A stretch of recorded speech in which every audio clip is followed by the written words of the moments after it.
Revolução Industrial e o modelo de produção em massa transformaram a vida dos trabalhadores. Com a implantação dos métodos Taylor-Fordianos, os operários passaram a desenvolver um sistema de produção em série. Eles tinham que realizar sempre os mesmos movimentos e se transformavam praticamente numa extensão das máquinas.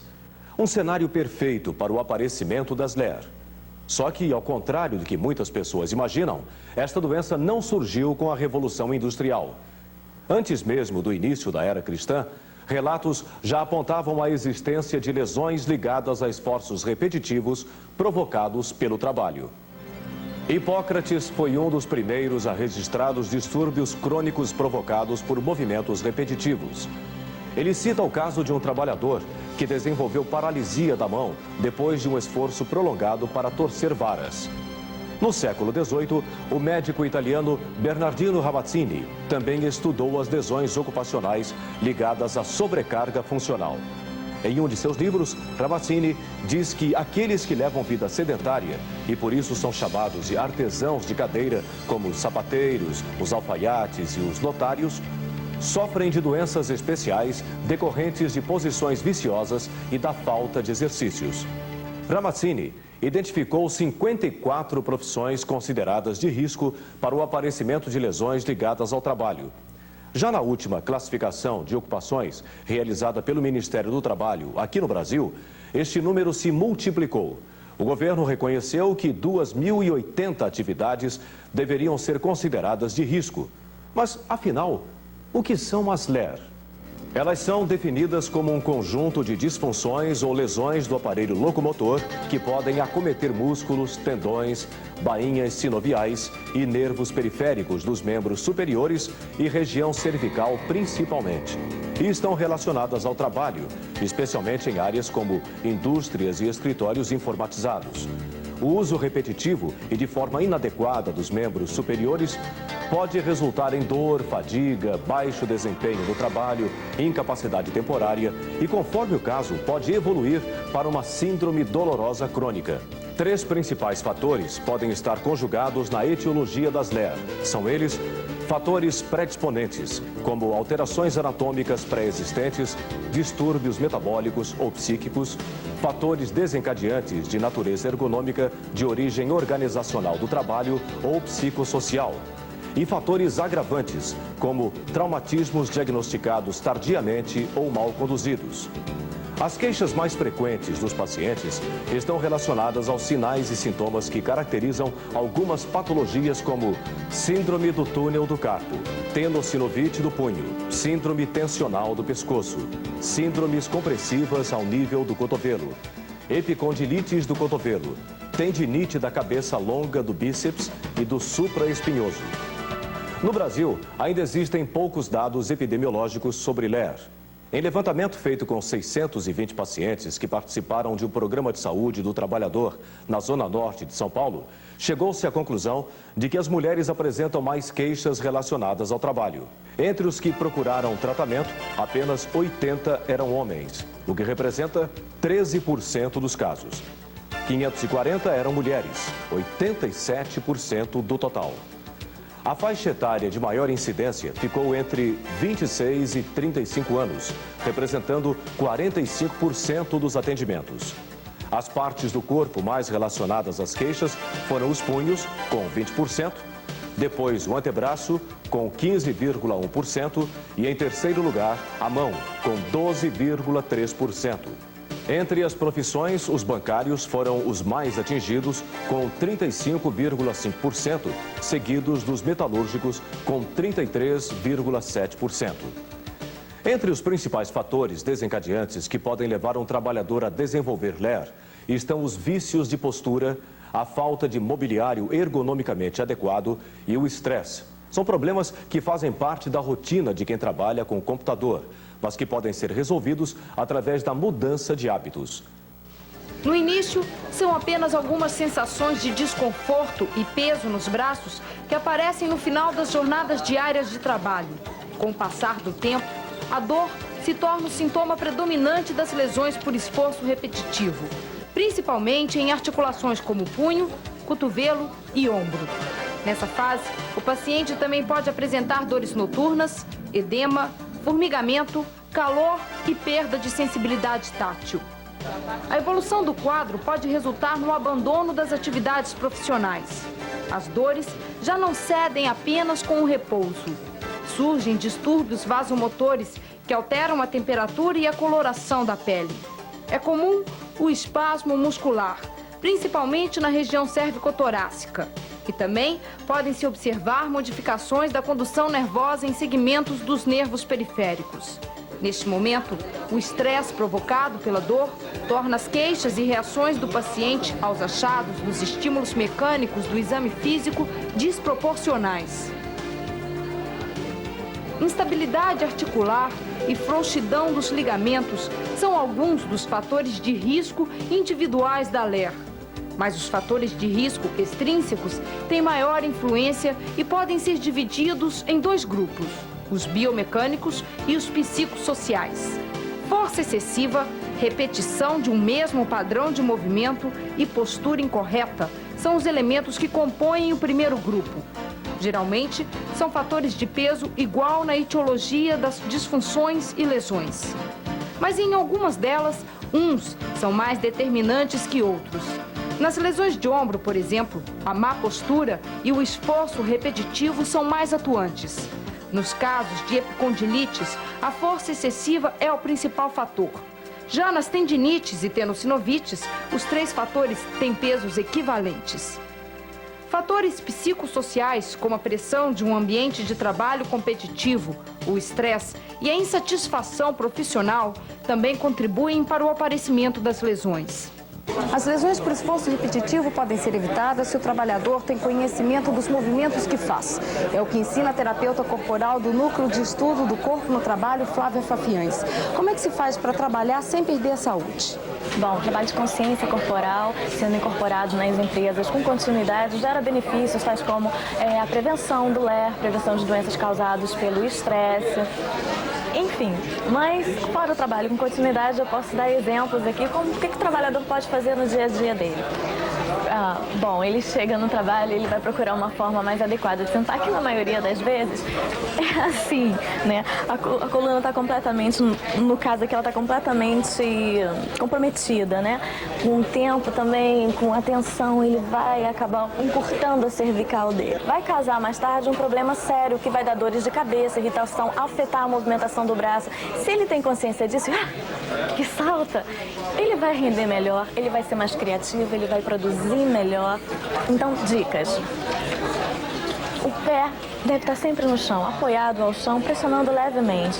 Os iscos também devem estar pressionando a bacia levemente para baixo. Isso vai fazer com que o trabalhador tenha uma posição ereta sem fazer esforço muscular nenhum. Bom, o teclado, o digitador, a caminho do trabalho, no ônibus, no metrô, ele pode praticar automassagens na própria mão, verificando quais são as partes de maior tensão, movimento com os dedos, puxando, fazendo movimentos de rotação. Isso pode ajudar a combater a tendinite, a tenossinovite, alongar essa área, ou seja, aquecer, lubrificar mesmo as articulações, aquecer a musculatura para não sobrecarregar os tendões. Quem se dedica à arte também está sujeito a desenvolver LER. Um estudo realizado em Curitiba constatou que alguns músicos da Orquestra Sinfônica da Universidade do Paraná apresentavam queixas relacionadas à atividade.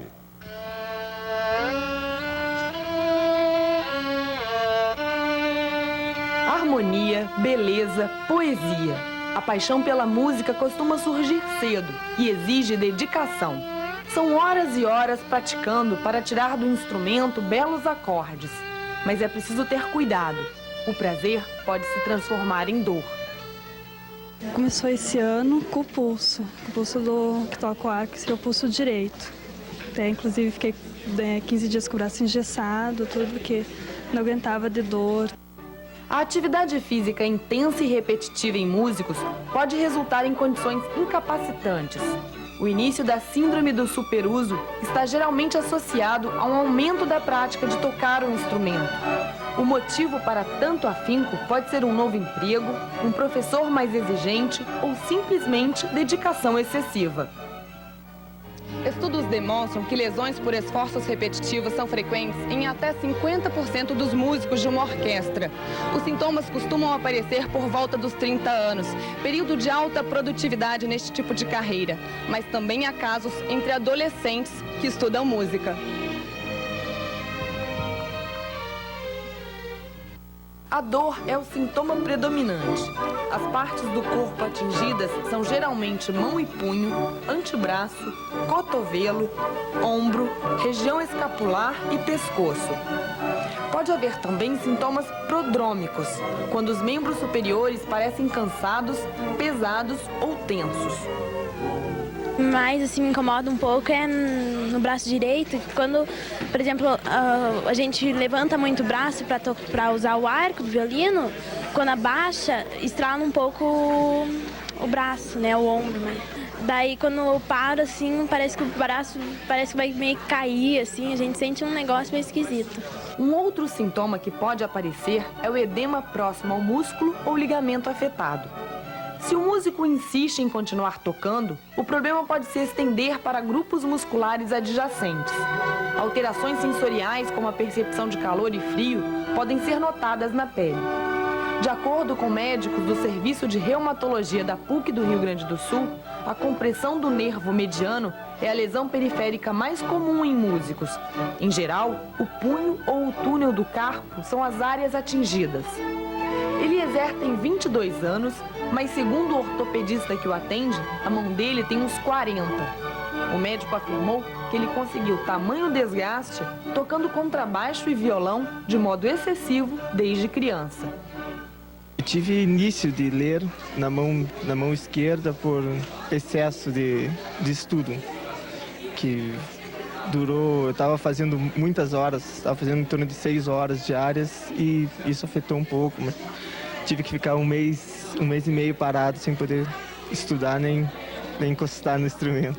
É como se fosse um machucado, né? Uma dor assim, aguda que dá no tendão. Eu tive na mão esquerda, então doía no movimentar, no tensionar a mão, ela machucava bastante. O ortopedista Marcelo Abage fez uma pesquisa entre os músicos da Orquestra Sinfônica do Paraná e constatou que 58% deles apresentavam queixa ou afastamento da profissão por causa de LER. Prevenção dessa lesão é muito importante. Ela deve ser feita da seguinte forma, com a orientação desse músico do problema em si. Ele deve realizar exercícios de alongamento antes e depois do exercício, depois da prática com o instrumento. E antes da prática, além dos exercícios de alongamento, ele deve fazer um aquecimento prévio, né? É como o exemplo que você cita do próprio jogador de futebol, onde é a mesma coisa que você dizer que o jogador vai entrar em campo sem praticar o seu exercício de aquecimento e alongamento. Um músico é um profissional, como esse jogador de futebol, e deve fazer essas mesmas atividades. No próximo bloco você vai ver como se avalia o paciente portador de LER. Nós voltamos no minuto.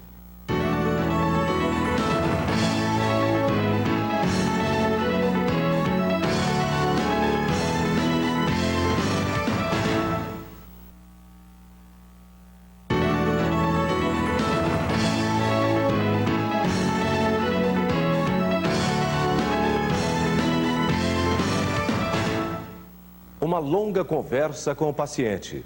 Esta é a primeira etapa do diagnóstico de LER. Numa entrevista que dura aproximadamente meia hora, o médico precisa conhecer as condições de trabalho, os hábitos do dia a dia do paciente e fazer uma anamnese clínica completa.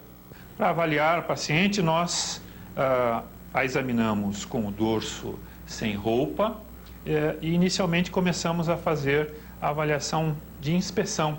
Interessa para nós olharmos para o trofismo da musculatura escápulo-torácica, toda a musculatura nos pacientes que têm estas sobrecargas, principalmente a síndrome tensional do pescoço, ou mesmo os quadros de sobrecarga miotendínea, na hora de nós examinarmos e começarmos a palpação, nós vamos encontrar uma tensão muito grande nesta área do trapézio, por exemplo, nesta região aqui, ó.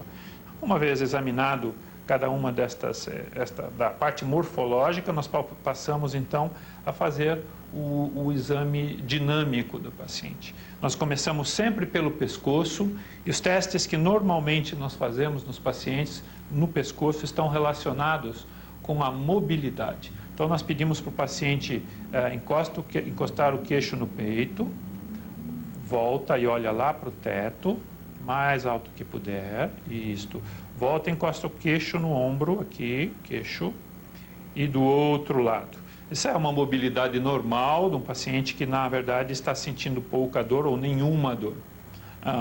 Feito isso, nós passamos a examinar a amplitude de movimentos dos ombros. Nós pedimos para os pacientes que eles elevem os 2 braços ao mesmo tempo, o máximo que puder, os 2. Leve os 2 braços devagarinho, até onde for possível. Isso. Agora volte. Isto. Volte os 2. Isto mesmo. Agora junte os 2 cotovelos aqui assim, assim. Agora rode o braço para fora. Nós vamos olhar para as rotações. Vejam que ela tem uma rotação externa de quase 90 graus. Isto é sugestivo de laxidão ligamentar no ombro. E laxidão ligamentar é um fator predisponente ao aparecimento dos quadros de dor, principalmente em pessoas que trabalham em movimentos estáticos durante muito tempo, como, por exemplo, é o caso do digitador. Então, o teste que nós fazemos para identificar se existe alguma inflamação nesta região aqui, onde está a bolsa subacromial e o tendão do músculo supraespinhal, são 2. O primeiro deles é chamado teste do pinçamento subacromial, que é feito da seguinte maneira. Nós estabilizamos o ombro do paciente com uma das mãos e com a outra nós vamos elevando de maneira a propiciar a elevação da cabeça do húmero de encontro ao arco coracoacromial. Todas as vezes que existe uma tendinite, uma inflamação nessa região, o paciente vai queixar de dor nesta região.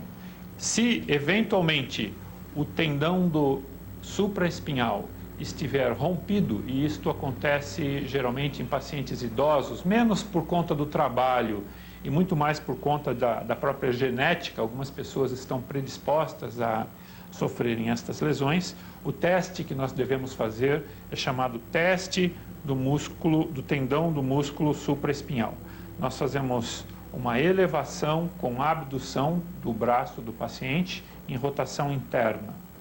E depois pedimos para que o paciente resista a uma pressão que nós vamos fazer para baixo, no sentido de abaixar o braço dele.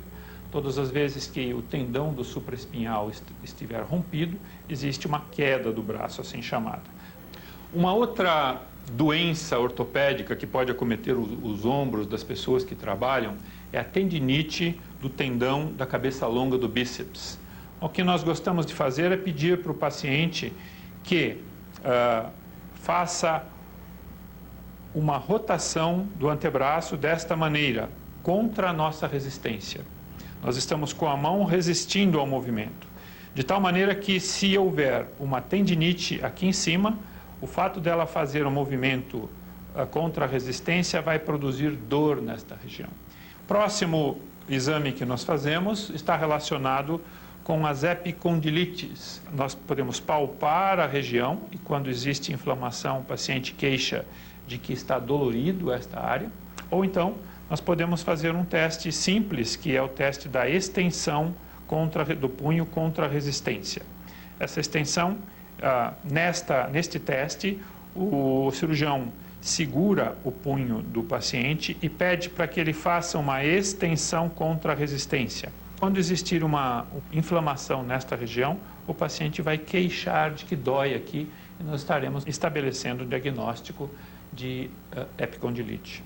Ainda no cotovelo, existe um nervo que pode estar acometido nestes quadros de distúrbio osteomuscular relacionado ao trabalho por compressão, principalmente pela posição do cotovelo apoiado sobre a mesa, desse jeito assim, ó. Então, O nervo cubital, ele pode ser comprimido nesta região aqui, ó, do cotovelo. E nós temos que fazer o diagnóstico da compressão no nervo cubital nesta região. Nós podemos fazer isso pura e simplesmente pela palpação do nervo. E nós vamos perceber que ele está doloroso. É importante fazer a palpação do nervo porque às vezes ele pode estar espessado e nos dar o diagnóstico de uma neurite por causas específicas. A síndrome do túnel do carpo é uma outra síndrome neurológica compressiva de extremidades. Ela ocorre porque o nervo mediano que passa por dentro do túnel do carpo e inerva esta região da mão, ele pode ser comprimido dentro do túnel do carpo, seja por conta de movimentos de flexo-extensão repetitivos, seja pelo uso de ferramentas, alicates e uma série de outras ferramentas que podem, para que sejam usadas, produzem desvios ulnar ou radial do punho. Nós podemos lançar mão do teste de Tinel, que é um teste em que nós percutimos o nervo nesta região e ele vai produzir sensação de formigamento ou de agulhadas na região inervada pelo nervo mediano, ou mesmo dor. O sinal de Tinel é um sinal de degeneração do nervo. Nós podemos fazer o teste conhecido, clássico para o diagnóstico da síndrome do túnel do carpo, que é o teste de Fallen. Ele pode ser feito de duas maneiras. Pode ser feito desta forma, o paciente fica durante cerca de 1 minuto nesta posição, e se houver um quadro de compressão no túnel do carpo, ele vai começar a sentir o formigamento na região inervada pelo nervo mediano, ou então o teste pode ser feito também ao contrário, pode ser feito desta forma, com os mesmos resultados. Normalmente, o tratamento do paciente portador de LER deve ser conduzido por especialista em patologias do membro superior. É o cirurgião da mão um indivíduo que está acostumado a tratar, quer conservadoramente, quer cirurgicamente e muito mais frequentemente ainda das complicações decorrentes dos tratamentos mal conduzidos dessa região.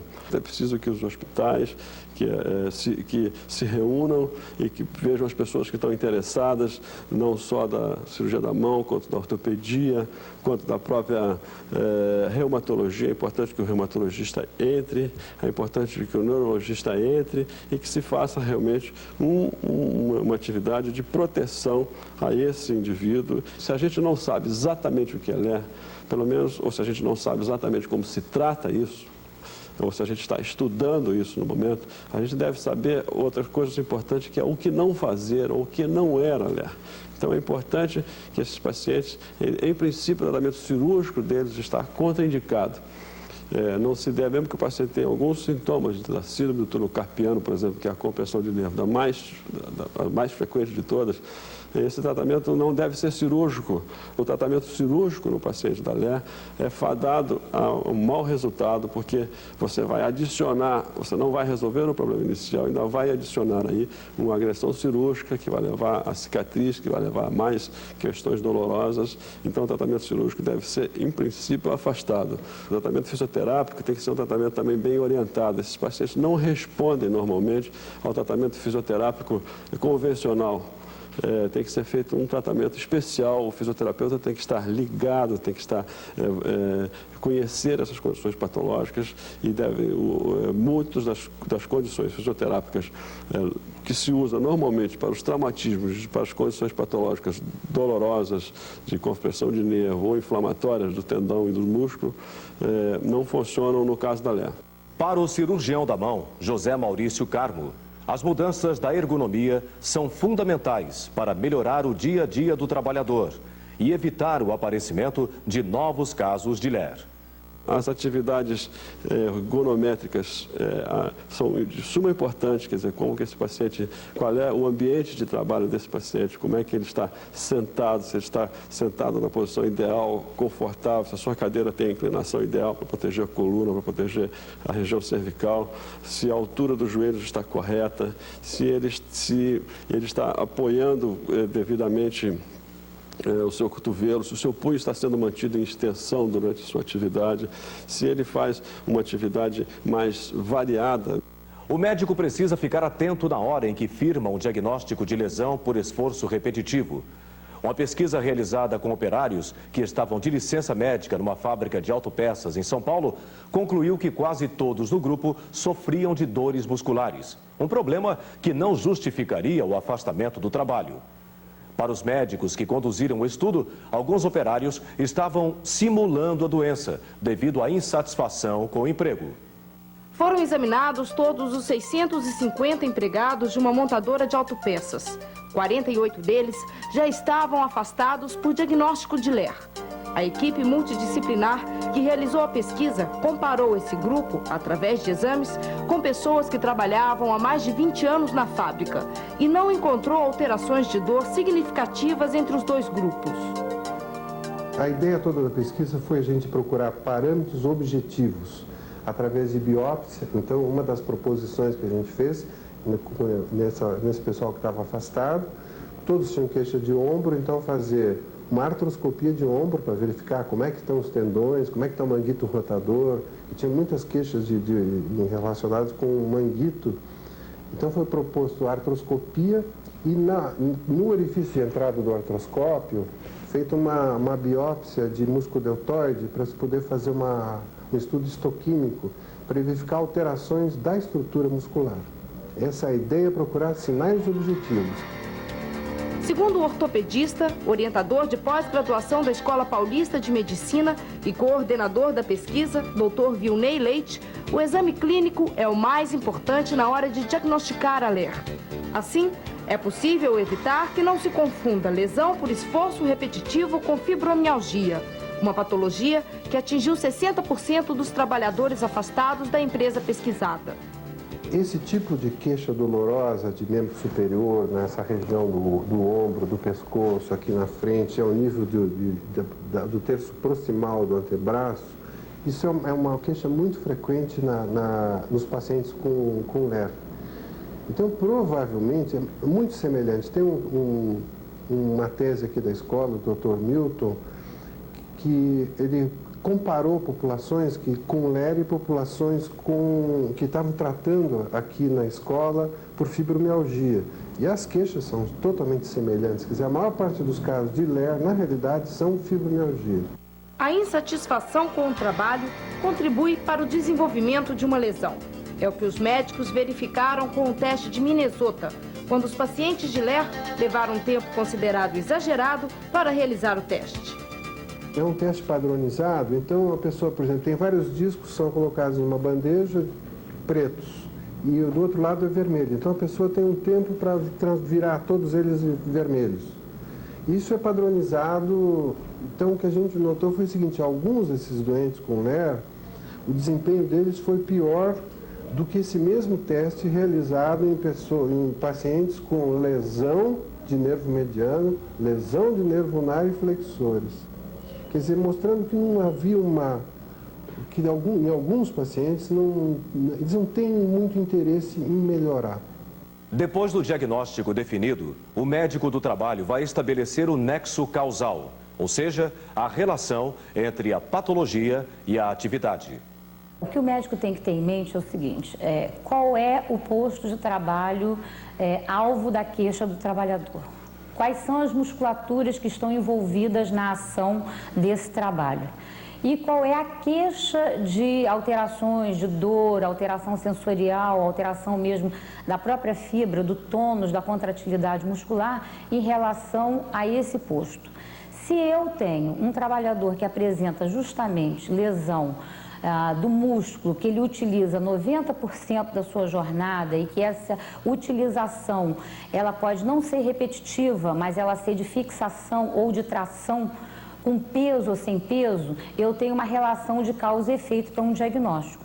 E vou ratificar isso quando eu fizer a emissão da CAT, que é a comunicação de acidente de trabalho, no reconhecimento entre a ação do trabalho e a lesão muscular apresentada pelo trabalhador, chamando-se de nexo técnico. Doutora Nádia explica também qual é o objetivo da norma técnica de avaliação de incapacidade para fins de benefícios previdenciários, publicada em agosto de 1998.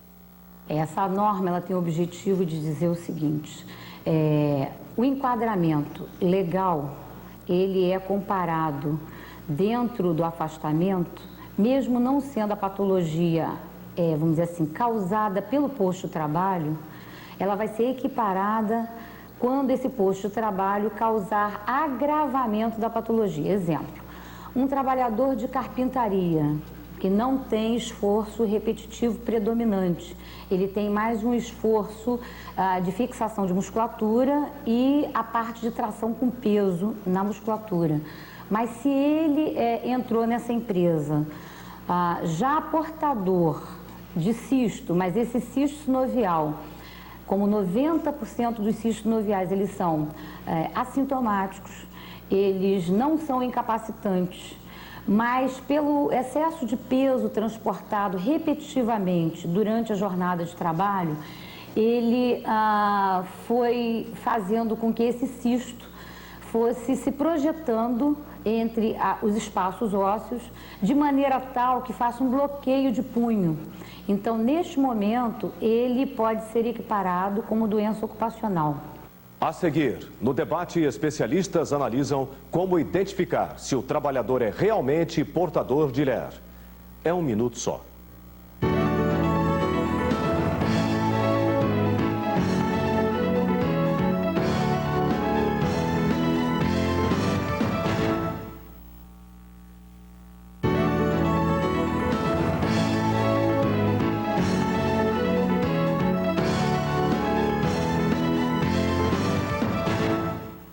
O crescimento das LER gerou uma polêmica, criando 3 correntes diferentes de pensamento.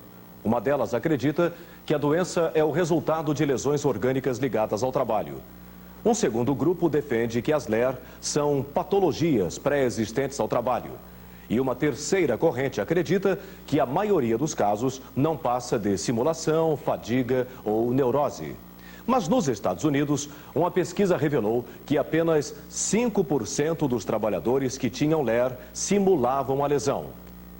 No meio desta polêmica, como os médicos devem avaliar as LER? Este é o tema de nosso debate, que será coordenado pelo Dr. Walter Albertoni, cirurgião da mão e professor titular do Departamento de Ortopedia da Escola Paulista de Medicina.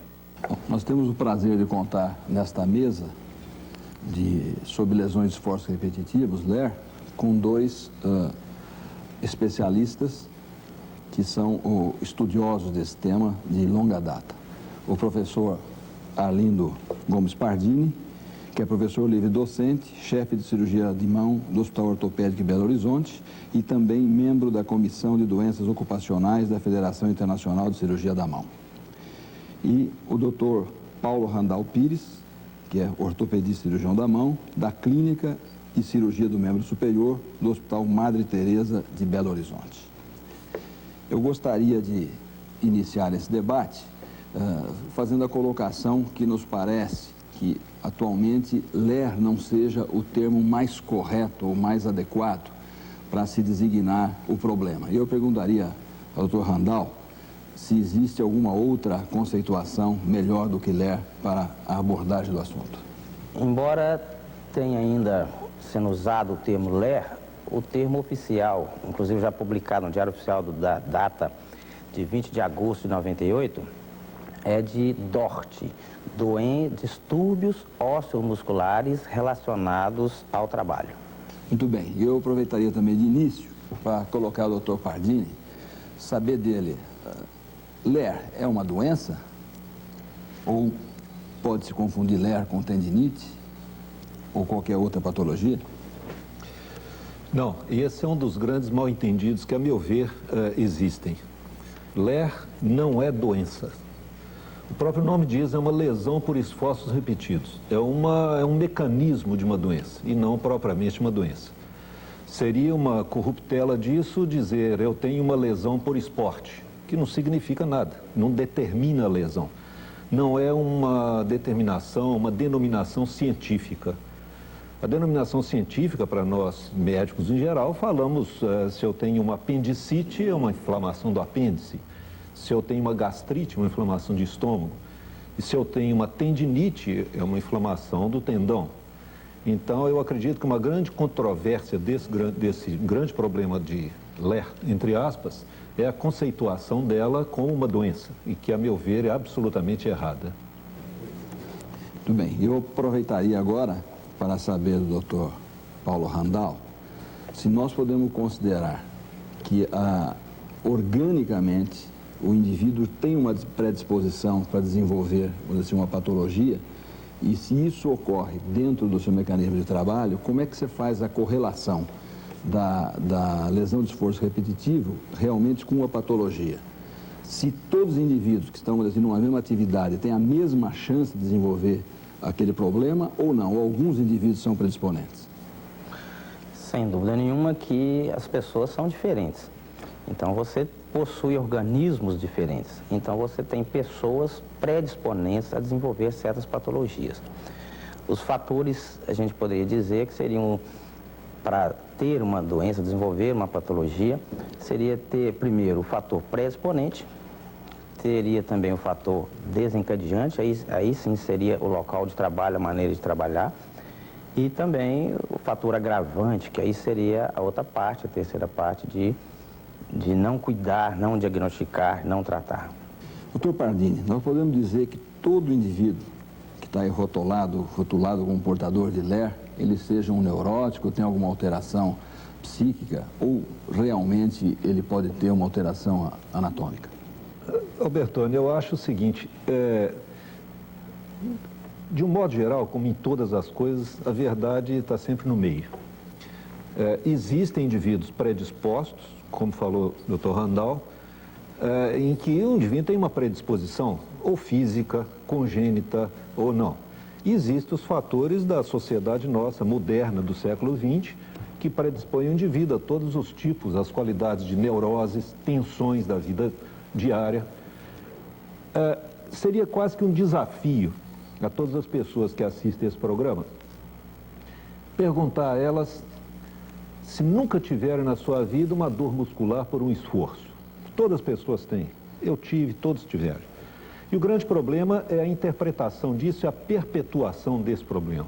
É uma pessoa que tem uma síndrome dolorosa por um esforço físico e que aquilo seja continuado, talvez, por esses problemas que você falou, sobre o tipo de psiquismo da pessoa, tensão emocional da pessoa, o tipo de personalidade da pessoa que agrava o problema. Gostaria de saber, doutor Randall, agora, se diante da importância que tem esse assunto, tanto do ponto de vista econômico como de vista médico-legal, com relação, vamos dizer assim, ao trabalho, se seria válido um exame pré-admissional se conseguir detectar algum tipo de sinal que já excluísse o trabalhador para determinado tipo de atividade? Sem dúvida que, sendo detectado no exame pré-admissional algumas alterações anatômicas ditas predisponentes a certas patologias, essas certas funções seriam evitadas.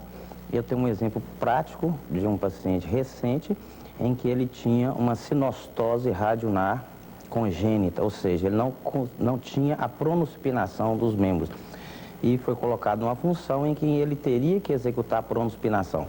Logicamente, ele não tem nesse movimento natural, é feito através do ombro o movimento da mão, substituindo a pronospinação. E ele, logicamente, desenvolveu uma patologia no ombro devido a essa ocupação. Sem dúvida nenhuma que isso detectado precocemente no exame admissional e seria evitado. E muitas vezes a gente tem o paciente com aquela queixa, ele procura o médico da empresa, é encaminhado, às vezes, ao ortopedista, ao especialista da área da queixa dele, e não se consegue estabelecer muito bem um nexo entre a queixa do paciente, assim, e os sinais e sintomas, vamos dizer assim, relatados. Eu gostaria de saber do Sr. Pardini se existe alguma forma pericial de se relacionar realmente a queixa do paciente com um diagnóstico, vamos dizer assim, definitivo? Existe. Existe, e aí é que entra o médico do trabalho. O médico do trabalho é que analisa o local de trabalho e influi, principalmente, na admissão desse paciente. Seria o caso, por exemplo, eu não iria nunca contratar um atleta tipo Michael Jordan, por exemplo, de 2 metros e tanto de altura, para ser um jockey. Eu não iria contratar uma pessoa do sexo feminino para carregar saco no mercado. Então, o tipo de atividade, realmente, você pode estabelecer o nexo entre a causa e o efeito. No entretanto, a meu ver, existem 2 tipos de problemas rotulados como LER. Existe aquele caso típico em que, de um modo geral, a pessoa tem os sintomas localizados, os dados objetivos estão sempre presentes, e são casos que, em geral, o tratamento é relativamente simples e o tratamento dá bom resultado, a médio ou a curto prazo. E existem aqueles casos que nós chamamos de atípicos, que são aqueles casos em que faltam os dados objetivos, em que o tratamento é prolongado ou problemático. Então, nesse tipo atípico é que é muito difícil, geralmente, se estabelecer o nexo causal. E aí, nesses casos atípicos, é que, a meu ver, deveriam esses pacientes se submeterem a uma avaliação psicológica. Dentro dessa mesma linha, Randall, você teria alguma consideração a fazer? A gente sempre tem a conduta de dizer o seguinte: o médico que examina o paciente, ele não é obrigado a dar um diagnóstico. Não é obrigado, claro, ele examina minuciosamente, mas às vezes ele não chega num diagnóstico, como o Dr. Pardini disse, naqueles casos atípicos. Nesse caso, ele não deve formular um diagnóstico, ele deve simplesmente relatar que, de fato, o exame físico está dentro da normalidade, embora existam queixas subjetivas. Então, não é forçar diagnóstico, é simplesmente examinar e definir. Naqueles casos atípicos, de fato, é difícil. E o médico, o examinador, deve simplesmente relatar o que ele vê e não querer dar diagnóstico, colocar CID. Se ele não tem um diagnóstico específico de uma patologia nos casos atípicos, ele simplesmente, no relatório, ele define que eu não vejo alterações musculoesqueléticas. Se é relacionada com o trabalho ou não, isso é uma definição a priori do médico do trabalho. Porque o médico, ele está examinando o paciente no consultório, está escutando apenas queixas do paciente. Então, a definição de nexo, quem deve dar é o médico do trabalho, o médico que acompanha, o médico que conhece o ambiente de trabalho do paciente. Então, o médico examinador deve se ater apenas ao seu exame, à sua observação. Eu poderia abrir uma discussão? Pode, à vontade. Eu gostaria de colocar assim, bem precisamente a posição do médico do trabalho. Porque, a meu ver, o diagnóstico tem que ser do cirurgião da mão. A meu ver, é o especialista em membro superior que tem que fazer o diagnóstico. É como falou o doutor Randall, não é que ele tenha obrigatoriedade de fazer um diagnóstico, pelo menos ele tem que determinar qual o tecido lesado, qual a região lesada, ajudar o médico do trabalho, porque eu acho que o diagnóstico tem que ser feito pelo especialista em membro superior, porque muitas vezes o médico do trabalho não tem a formação que tem um médico de membro superior. Um cirurgião de mão que tem que fazer 3 anos de ortopedia ou de cirurgia plástica, mais 1 ano somente de cirurgia de mão, ele está familiarizado com os problemas músculo-esqueléticos, então ele pode determinar a lesão. O nexo, provavelmente, pelo médico do trabalho. E aí, então, nessa linha mesmo, quando nós temos o problema da queixa e não se consegue realmente detectar um diagnóstico preciso e o paciente não mantém a sua queixa subjetiva, como é que nós ficamos diante das incapacidades definitivas? Como é que vai sair um laudo desse paciente ter que voltar ao trabalho ou não? É um problema realmente pericial difícil, não é, doutor Pardini? Albertoni, você falou sobre um diagnóstico definitivo. Realmente, para nós que fazemos medicina de membro superior, nós estamos assim muito mais limitados às causas científicas, à fisiopatologia das doenças, etc. E é nossa obrigação dizer o seguinte: existe ou não existe a patologia músculo-ligamentar ou músculo-esquelética? Existe a lesão? Se eu verifico com todo o exame que eu faço no paciente, é um exame de 1 hora.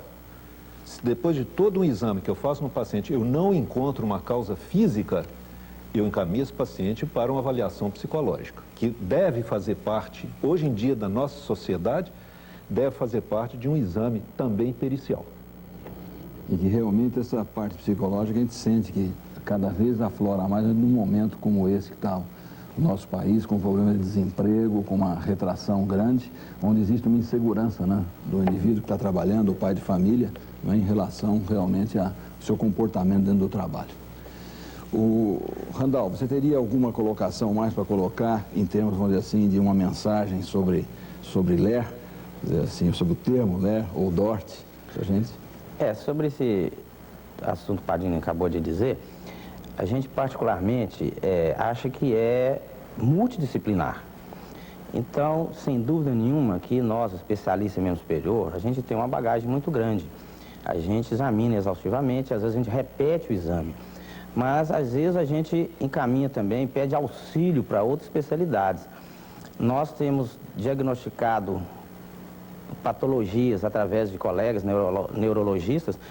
neurológicas, através do auxílio. Às vezes a pessoa manifesta em um membro superior uma alteração de sensibilidade e, na realidade, a gente não tinha um diagnóstico específico e conseguimos, nós temos 2 casos, inclusive, diagnosticados de esclerose múltipla, feita por um neurologista que, a princípio, essa paciente era tida como uma simuladora, ou seja, tinha alterações de sensibilidade, o exame físico não batia para nosso entendimento com nenhuma síndrome compressiva de nervo periférico e, na realidade, um neurologista fez um diagnóstico de esclerose múltipla. Então, a gente tem que ser multidisciplinar. Nós não somos, claro, nós somos preparados em membro superior, mas, ao nosso ver, nós não somos o dono da verdade também.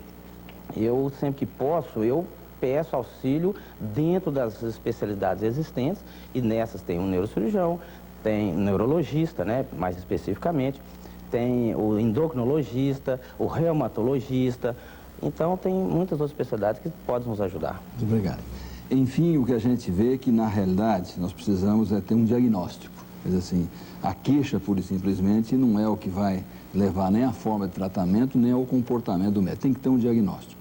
E eu pediria agora ao Dr. Pardini que deixasse, vamos dizer assim, uma conceituação para a gente. Na realidade, a gente tem a oportunidade de ver o Dr. Pardini falar sobre esse assunto, onde ele aborda muito bem o que é nesse problema, mito e o que é realidade. Eu queria que ele deixasse então, uma mensagem final sobre isso. Bom, eu agradeço, doutor Albertoni, essa pergunta, que nem levantar a bola no jogo de vôlei. Isso fez parte de algumas conferências que nós fizemos, e o título da conferência é LER, Mito ou Realidade. Eu acredito que se nós encaramos a LER como um problema incapacitante permanente, é um mito. Lógico que existem as lesões por esforço repetido, não tem a menor dúvida. As lesões das lavadeiras é antiga. Existe uma incapacidade temporária. Se nós encaramos como ela incurável, é um mito, que ela tem cura. De qualquer forma, mais cedo ou mais tarde tem cura. Se nós encaramos LER como uma doença, ela é um mito, porque não é uma doença, é um mecanismo de uma doença, e não uma doença. Doença é tendinite, é miosite, síndrome compressiva, etc.